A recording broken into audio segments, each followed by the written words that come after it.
Wayne Finley come up and say a few words. Let me turn there. Everybody give a round of applause.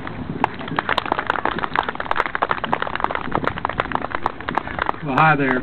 As you said, I'm Wayne Finley, and it was May the 31st of last year that we received that call that our son James was on an convoy and was killed by a suicide bomber.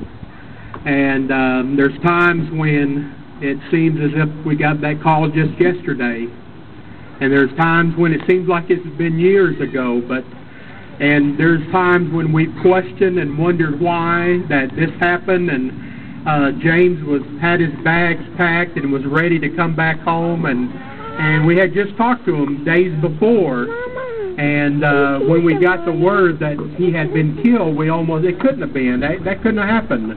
We just talked to James. You must be mistaken.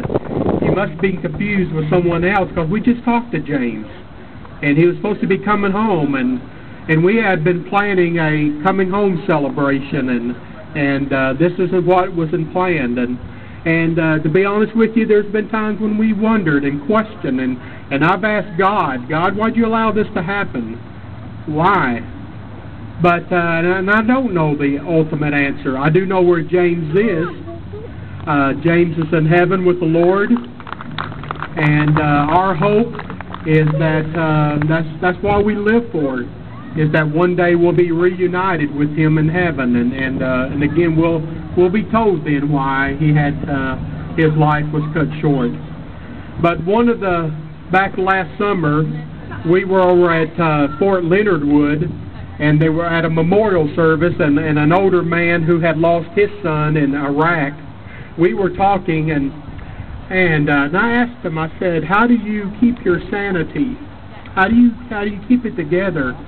And he said, Wayne, one of the things I've done for my son is to keep his memory alive.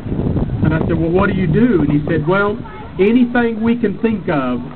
You know, my son played he was in high school, he played chess, so we'd have a chess memorial tournament. And I got to thinking about that. What could I do for my son to keep his memory alive? Well, one of the reasons that James had gone into the Army was so that he could save up his money, and when he got out, his plans was to go to college. So after I thought about it, I thought, well, what practical way then to keep his memory alive than to help someone else go to college? So we established the James Finley Memorial Scholarship, and so far, even before today, we have raised, I think, $4,300 in less than a year. And some of this is done through concerts. A man in our church, he has gospel concerts, and he's done a couple of concerts, and we had at our church we did an upwards basketball, and my family and we ran a concession stand, and all the proceeds from that went into the scholarship. And so each year, starting this year, we started that we're going to help a young man or a young woman be able to go to college. So that's what we're doing to keep James's memory alive. Back in January, Lisa called, and she told me who she was and said that her son had gone to school with James, and she said, I want to do something to help keep James's memory alive. And I said, okay, what do you got in mind? And she said, well, I want to have a community-wide, fallen soldier concert. And I said, okay. And so first of all, I want to say, Lisa, thank you. This wouldn't be possible, and I can see, you know what, when I came today, I really had no idea what to expect. I didn't know, and it's obvious you put in a lot of hours, and I want to say thank you for that. And so the proceeds from here will also go into his memorial fund, and so I thank you for that. So don't ever forget, there's a saying that goes by this. It's simple, but freedom isn't free. We are who we are because over 200 years ago, people who helped found our country wanted to have a country that was based upon rights and freedoms. And they fought for that. And they sacrificed their lives, and many fathers and mothers and uncles and aunts and our sons and daughters died. They shed their blood so that we could have a country where we can disagree, but we can still have the freedom to disagree. I'm thankful that I'm not in a country that my son was in where there was no freedom. You couldn't assemble like this. You couldn't have guys up here singing whatever they wanted to sing. Your government will tell you what you could do, when you can do it, and how you can do it. But I'm thankful I'm in a country that I have freedoms and liberties, and we must never take that for granted, because there could come a time when we don't have that anymore. And I'm sorry to say that it's coming. They're slowly taking our freedoms away. But I'm thankful that we still have them. So enjoy them while we can. So again, Cindy, thank you.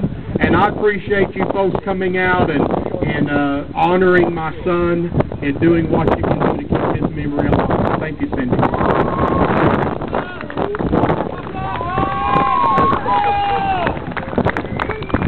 Okay, Wayne, I didn't have the pleasure to know your son, and I would have loved to have met him. I've heard a lot of great things about him.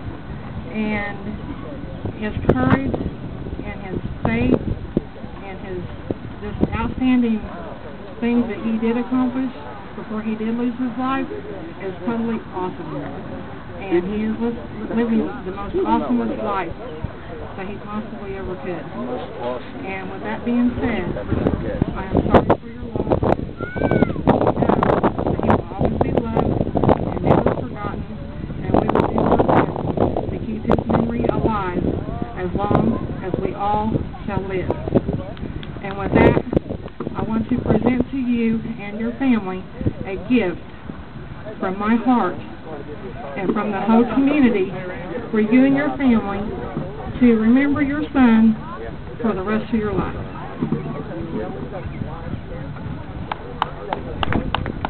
There's a Bible that has your son's name on the front of it in gold letters.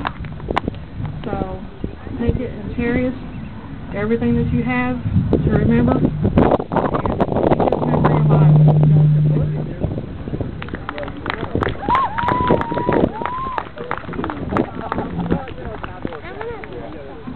Okay, this time we're going to do two of the kids' drawings. So if you guys